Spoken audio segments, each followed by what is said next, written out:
Gempa bumi magnitudo 8,7 mengguncang lepas pantai semenanjung Kamchatka, Rusia pada Rabu 30 Juli 2025. Getarannya terasa luas dan langsung memicu peringatan tsunami di berbagai negara di sekitar Samudra Pasifik. Namun ternyata, gelombang tsunami yang dikhawatirkan justru tidak sebesar yang diperkirakan. Di banyak tempat, dampaknya sangat kecil. Padahal, kejadian ini adalah salah satu gempa paling kuat yang pernah terjadi di wilayah Rusia Timur dalam puluhan tahun terakhir. Lantas, mengapa gempa sekuat ini justru menghasilkan tsunami yang begitu lemah? Simak selengkapnya dalam video berikut.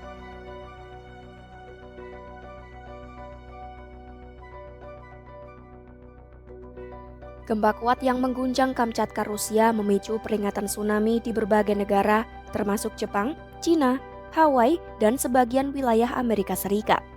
Namun pada pagi harinya, pusat-pusat peringatan mulai mencabut atau menurunkan status siaga tsunami.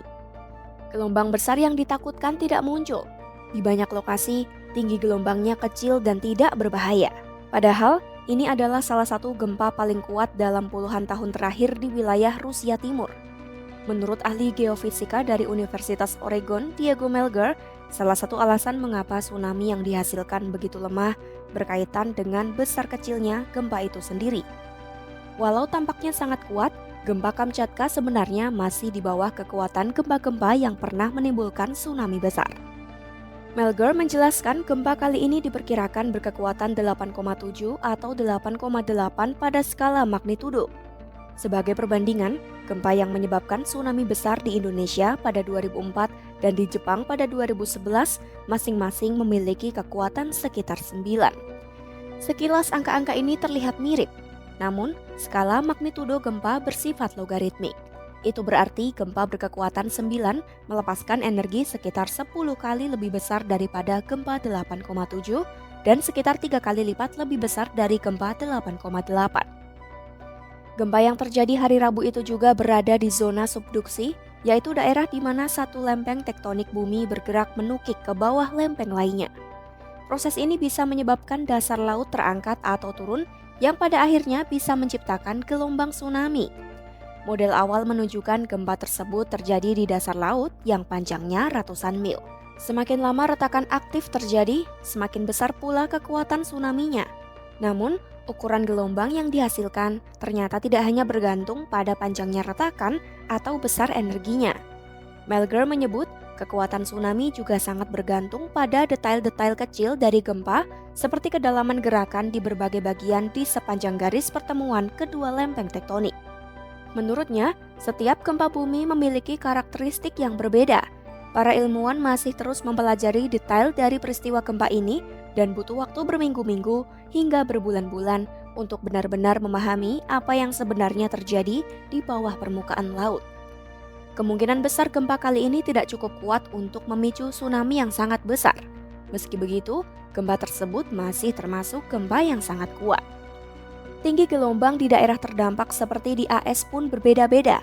Di California, gelombang mencapai sekitar 1 meter, sementara di Hawaii sedikit lebih tinggi. Sedangkan di Kamchatka, tsunami terjadi lebih besar dan dianggap sebagai peristiwa besar.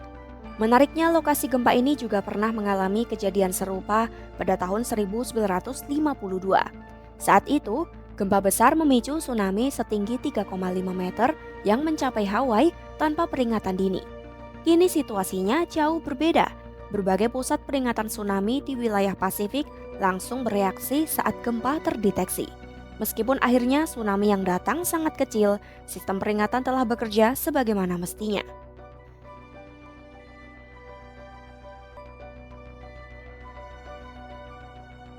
Gempa kali ini terjadi di bawah laut pada pukul 11.24 waktu setempat, sekitar 130 km dari Petropavlovsk-Kamchatski.